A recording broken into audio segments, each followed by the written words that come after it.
Housing affordability in Canada has been in the forefront in 2024, and rightfully so.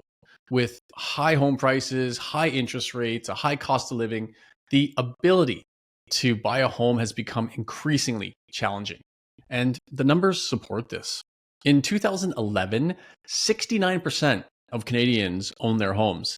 But today, that number has dropped to 66%.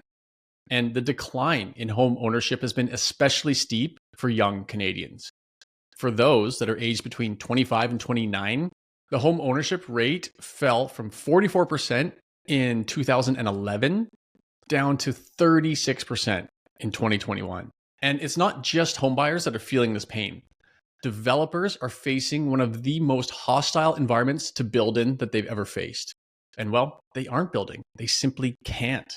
With the same high interest rates, exorbitant city fees, and the resulting lack of buyers, developers are shelving projects, selling off land, and going insolvent at record rates. In this episode, we are going to explore Canadian housing affordability issues further. Plus, the November Greater Vancouver real estate stats are out. We will share all the details that you need to know, including the shift that took place within pricing. So let's dive into affordability now. I hate to do it, but here's a bit of a heartbreaking story for anybody working hard to get into a home. Oxford Economics has released a study showing that the Housing Affordability Index for Canadian homes, it looks at home prices, wages, interest rates, saving rates, and so forth. And then it creates this index that outlines how affordable homes are or are not. And according to Oxford's chart, which dates back to 2005, homes were affordable from about 2005 to 2020.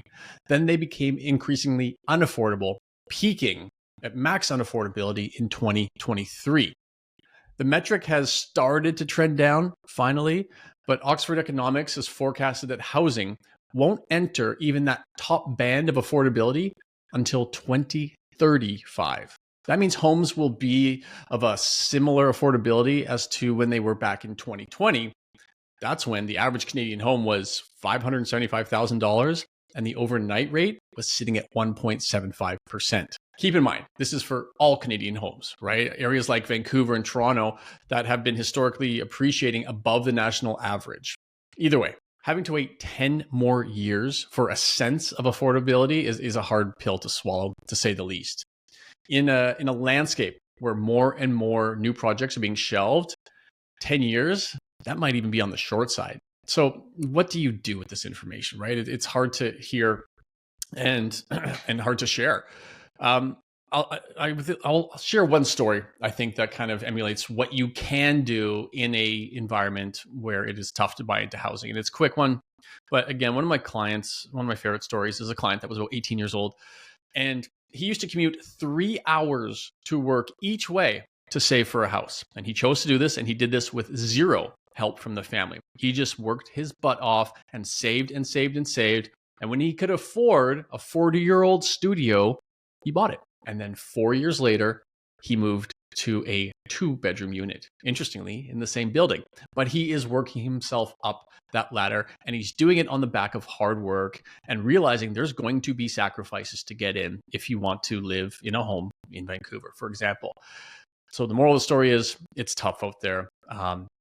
Anybody looking to get in, the people that we see, unless you're gifted a big down payment from parents, which is obviously becoming almost a must-have in our area, it's just down to hard work and sacrifices. So not a great story, but it is the reality of what we're seeing in the landscape today for new homeowners.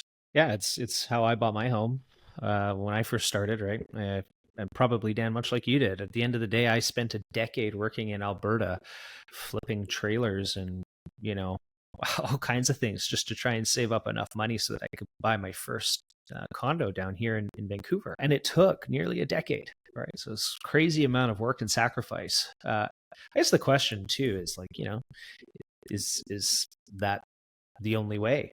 When you talk about affordability and affordability changing, and by 2035, there will be a sense of affordability again. My question is that, all things have to remain equal for the next 10 years, which I'm not quite sure that will. Then the next thing is, are we going to see a rise in wages? because the government has come out and said that they don't really want to lower the price of real estate. So I'm wondering how things become more affordable. And so, it's a question maybe Oxford Economics knows the answer to, but I think it's pretty complicated too. And ideally, working your ass off, I think, or working your butt off just so you can stay ahead is probably the only thing that you can control. And so in this market, I wouldn't rely on anyone other than you to create your own outcome when it comes to trying to buy a home. And that's just a bit of the reality here.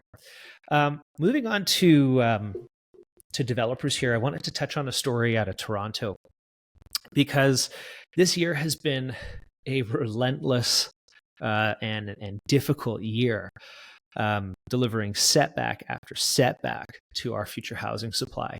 And the latest project now to fall victim to this is called the Riv, a 37-story tower planned by prominent Canadian developer Broccolini.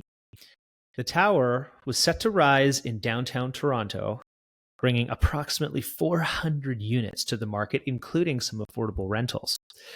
But despite attempts to boost interest earlier this year by dropping prices by around 5%, the project failed to reach its required presale threshold in order to start construction. The reduced price ranges, they were $503,490 for a studio up to $1.1 million for a 3-bedroom. However, Toronto's persistently high prices, even for the smallest condos, continues to deter many would-be homebuyers and investors. The challenges extend just simply beyond pricing, though, because it's soaring construction costs and skyrocketing municipal development fees, which have become insurmountable hurdles for developers to bring new stock to the marketplace. Dan, I don't know how many times we've talked about developers going down over the last couple of years, simply over it not being feasible to continue. So, municipal fees, let's talk about that for a sec, because they have surged dramatically. With development charges for high-rise apartments in the GTA, for example, rising by an average of $32,000 per unit in just the past 2 years. You got to think, if you're bringing 400 condos to market and you're increasing your cost by $32,000 per unit, that's going to skyrocket your cost.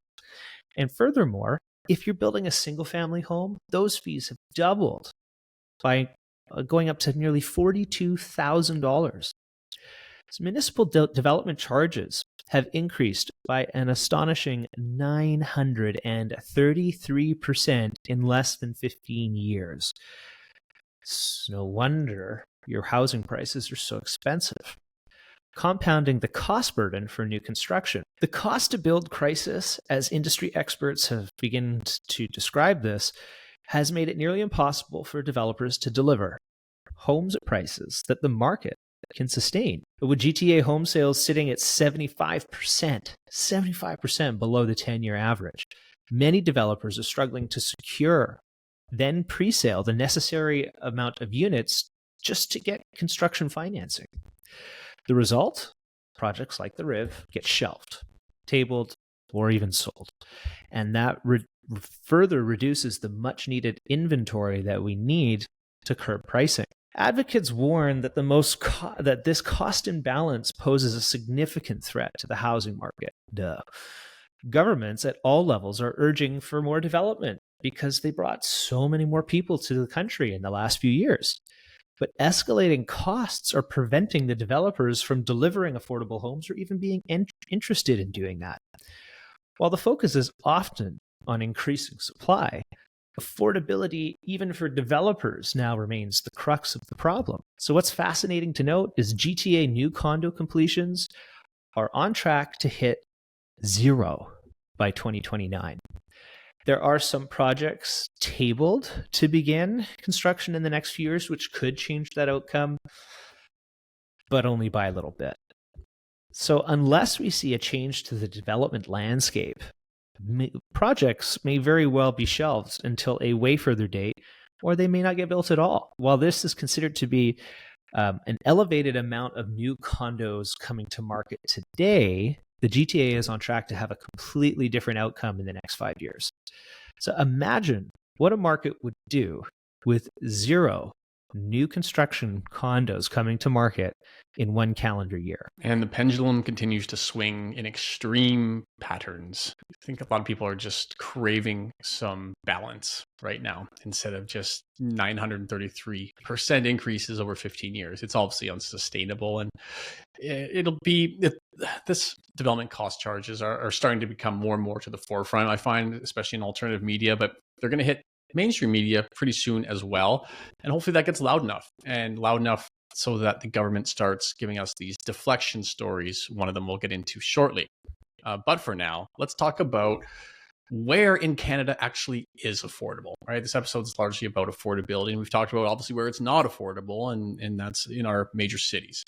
But let's explore some alternatives for people, right? Because the reality is most cities, obviously Vancouver, Toronto, Victoria even, they're simply not an option for many to purchase a home.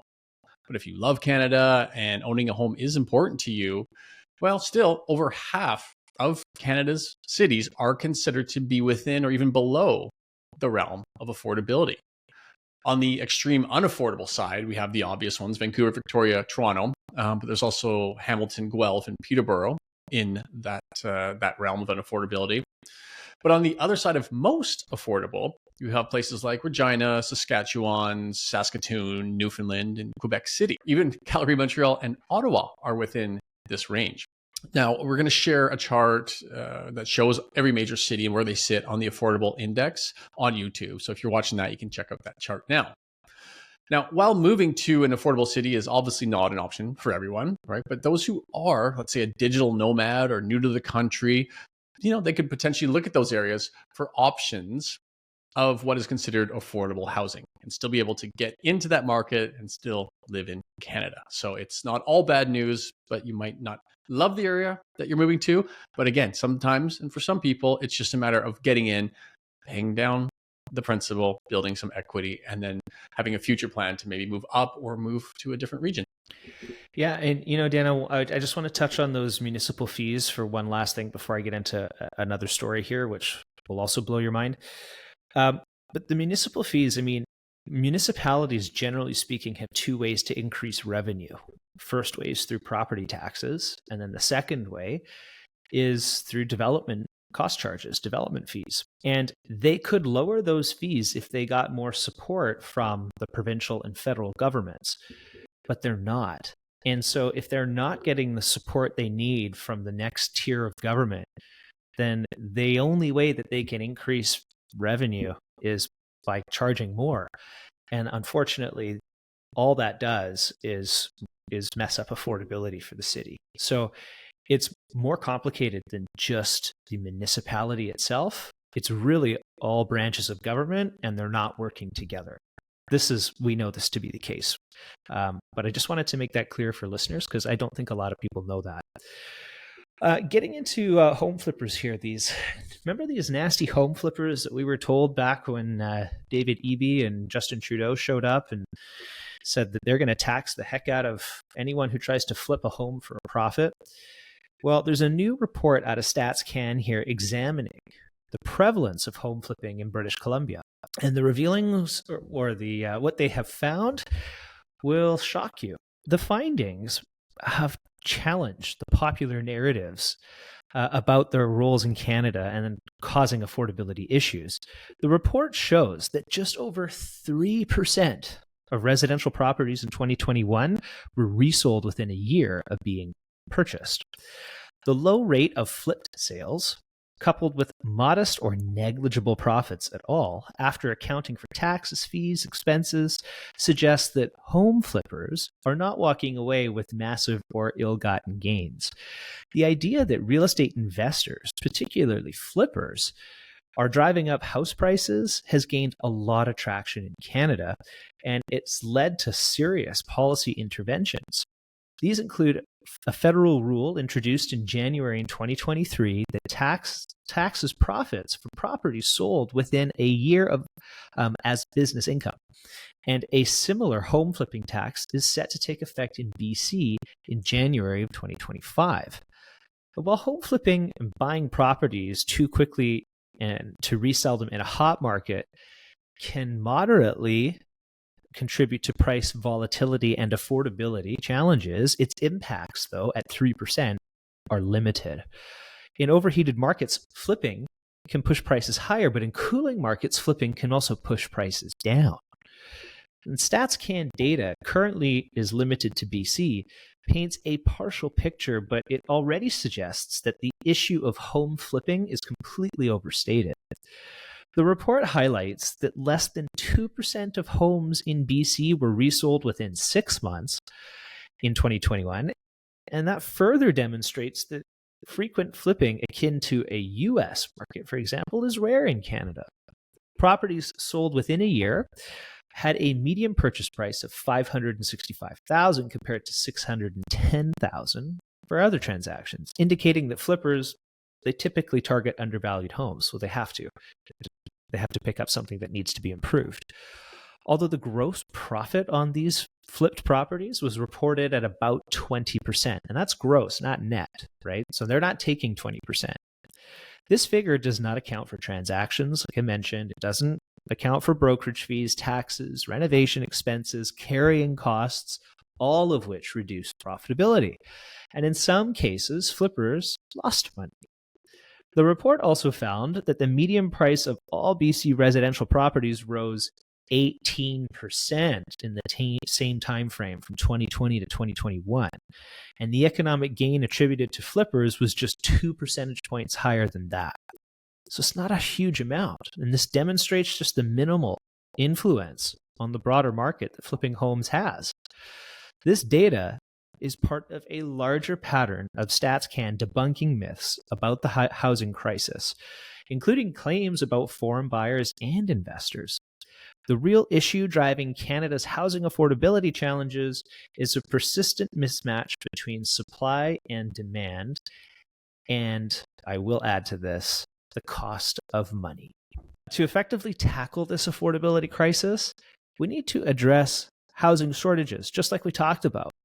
But that is a result of making sure that if we're going about taking on 400 new units for a developer, that those costs, those development costs that they have planned 3 years ago don't change when they start going to construction. So while home flipping may be visible and controversial, it's not the problem.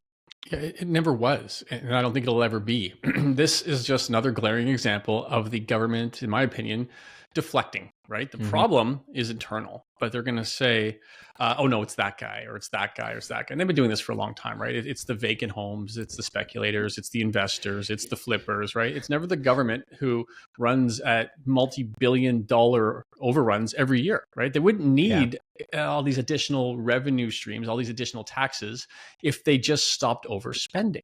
As part of it, right? When also, you have the wastewater plant go billions of dollars over budget, when you run at a deficit every single year, you know, if you were running a company, they would have been out of business decades ago. And so don't point at the flipper who's just trying to make a nicer house for the next person to live in. Point at the people who are overspending to an exorbitant amount. There was just a tweet by Elon Musk, who is, you know, becoming the Department of Government Efficiency, which I would love to see something similar in Canada. And I think he just posted about a recent study that says less than 1% of US government officials work 40 hours a week in a government office.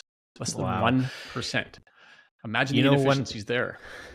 You know, one other thing, Dan, I don't know if you've ever read any Nietzsche, but he said that everything that is owned by the state is stolen, and everything that the state tells you is a lie. It kind of feels like that sometimes here. But anyhow, I digress. It does. So bit of a state of unaffordability across Canada, especially in our city here in Vancouver.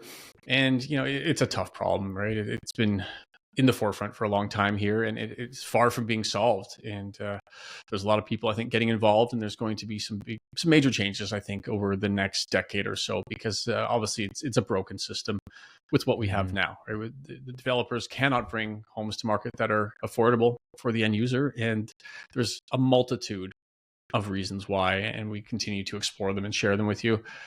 But let's shift gears just slightly, because it is time to share with you the November stats, right? The numbers are out. What happened, right? It's an unaffordable city, but somehow product continues to change hands. And we want to share exactly what is going on in the landscape because it might affect you and your decision to buy, sell, invest, or do nothing over the next few months here. So, health of the market, right? How many homes actually sold last month? Well, it was just under 2,200. Which was down about 20% month over month. Not too much of a surprise there. November always slows down after October. But let's look at the slightly bigger picture. Year over year, sales were up like 29%. Pretty significant jump. But let's look even further at that 10-year average to get a real understanding of where we sit. Still slower, right? We're 13% below that 10-year average in sales volume. So ultimately, it's slugging along and there's nothing too exciting there. It's just elevated off of a very low baseline. Now, do remember that October, the previous month, that was up 32% year over year as well. So we've got 32% year over year. We've got 29% year over year, 2 months now of elevated sales over the previous low baseline years. So will December see elevated sales year over year and officially make it a trend? Well, that answer is maybe. And I say maybe because, we're recording this on the 5th of December. But we do have 3 days of December sales data. So I decided to compare that to the first 3 days of December sales data in 2023. And we're already 45% higher in sales.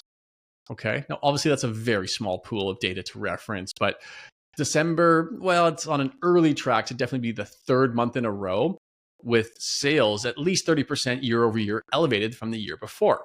So is that setting up 2025 to continue that path? Well, based on today's landscape, I'd say yes, but we'll continue on that a little bit further. Yeah, I think it will, especially when you consider a couple of things. One, interest rate cut coming December 11th, and that'll be between 25 and 50 basis points. And then also December 15th, we have the new federal program coming into effect, which is going to allow people to get into a lot more debt by buying insured mortgages up to 1.5 million now. So you only need 10% down to buy up to 1.5 million as an example. So we're going to see some more policy shifts that could change the market or continue to drive, activity in that respect. However, let's get into new listings here. 3,739 new listings. It's down 47% month over month and up 11% year over year. 5% above the 10-year average, but October was 20% above the 10-year average. So interesting when it comes to new listings there. So what are all these new listings doing to inventory? How many choices do you have as a buyer, or how much competition do you have as a seller? Well, overall, inventory dropped about 12% month over month, but it brings us to a 7-month low, which actually sounds a little bit more dramatic than I expected. There's about 12,830 listings that washed out at the end of November. Of course, it's already jumped up higher as people do delist, relist for the first of the month. Overall, year over year, we're about 14% more homes on the market than last year. But again, big picture, 10-year average, quite a bit elevated, 26% above that 10-year average of inventory, which interestingly was the same as October. October was also 26% above that 10-year average. So how did November do? Well, you have to go all the way back to 2018 to find a higher inventory November than just last month. So we are at a 6-year high for the month of November in inventory. But interestingly, even with this elevated level of inventory, prices are stable, right? Sales are below the 10-year average. Inventory is way higher than the 10-year average. That's typically an environment where we would see prices drop dramatically, but prices are stable, even going up in some categories, which again, we'll get into by the end of this video.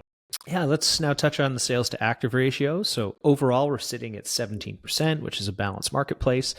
That's actually down 1% month over month, but it does indicate we're 7 months in a row now of being in a balanced marketplace, which is honestly a great place to be. Looking at it from an asset class perspective, 12% for detached. So you're hovering right around a or buyer's market there. That's down 1%. We're sitting at 26% for townhomes. That is a healthy seller's market, up 2% from last month. And that's the third monthly increase in a row now. So that particular asset class, and I think that asset will stay in a seller's market for a significant portion of time, simply due to the fact that it has the highest amount of utility and the most reasonable level of entry cost. Looking at apartments now, 19%, and that's down 3% out of a seller's market into a balanced market. So last month, I added a new category called foreclosures, right? This is something that people are quite interested in and want to track and follow.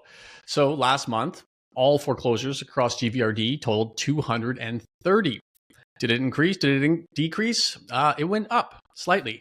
16 new foreclosures were added. We are now sitting at 246. And here's the pro hack. Okay, not everybody, a lot of people want to find a deal, especially investors. 246 foreclosures to choose from today. And we're going into December. We're well into December. We're going into January. Putting in an offer on a foreclosure now, below obviously the MLS listed number, could potentially get you a very nice accepted offer number, right? The banks are just looking to cover their costs. And quite often, a lot of these homes, even though they're in foreclosure, they have equity. There's value there because they've been owned for 3, 4, 5 years, right? We know what's happened in the marketplace during that time. So get a nice low accepted offer on a foreclosure, and the court date based on today's date might end up being somewhere near the middle or even the end of January. Again, not a time when a lot of people are thinking about real estate, meaning you might show up at the court date and find out that there's no other competing bids and you scoop yourself up something a few points below market value.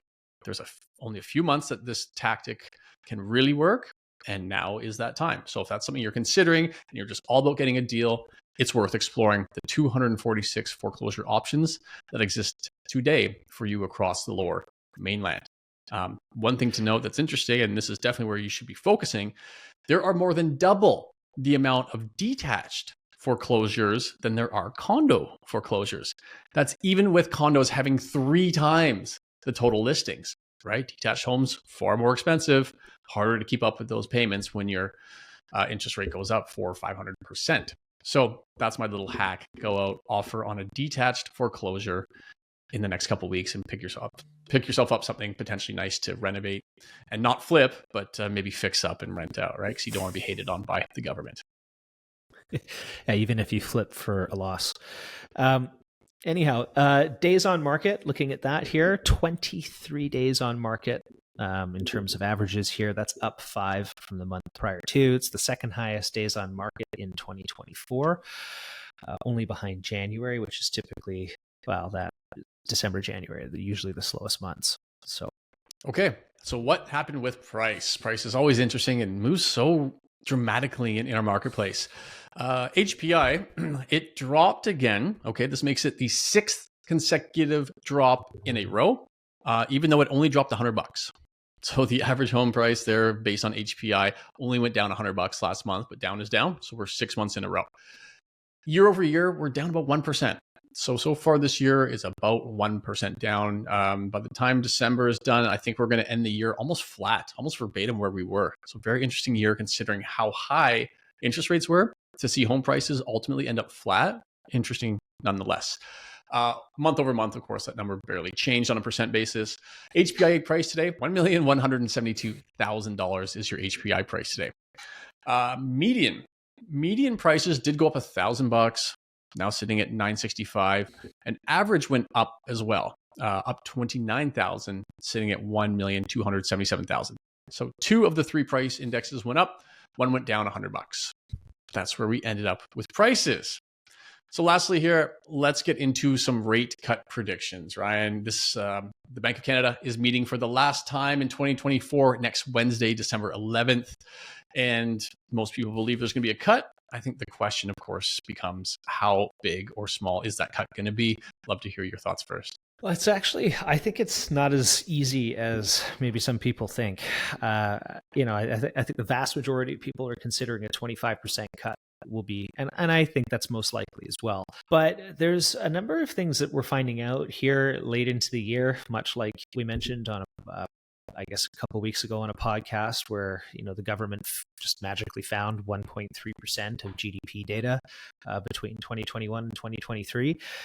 But I do think a couple of things are happening here. You've got things like the Trudeau government reducing taxes here on things like your groceries and wine and liquor for the next couple of months, which could see a little bit of a boost in the economy. But I will say from a per capita GDP standpoint, productivity levels continue to decline, and I think they will continue to decline even further as we start slashing immigration, because I think it's immigration that's largely been holding up GDP. So I wonder how the bank is going to look at interest rates, because are they seeing this problem? Are they going to front run it, or are they going to wait like they typically do until it becomes a real big problem and then continue to drop? I don't really know. I think going into December, almost certainly 25 basis points, but I would say 50 is not off the table at this point. Largely the same vote for me. I'm going with 25 basis points cut. Interestingly, I mean, there's always an argument for both sides, right? There are reasons to go deeper, and there are reasons to actually not change. It's going to be tough next year. At this point, I think the financial struggles are outweighing the growth and the unemployment and the GDP. So I think it's a cut for sure. 25 bips has my vote. 50 would be a surprise to me, though. Hey, I've been wrong before, of course. Anyway, that's where we stand. Our next episode will be next Saturday, where we will follow up on what the BOC did and everything else interesting that you need to know about the Canadian and especially the Vancouver real estate market. Thank you so much for tuning in. Please share this episode if you know someone who would get some value from it, and we will see you here next week.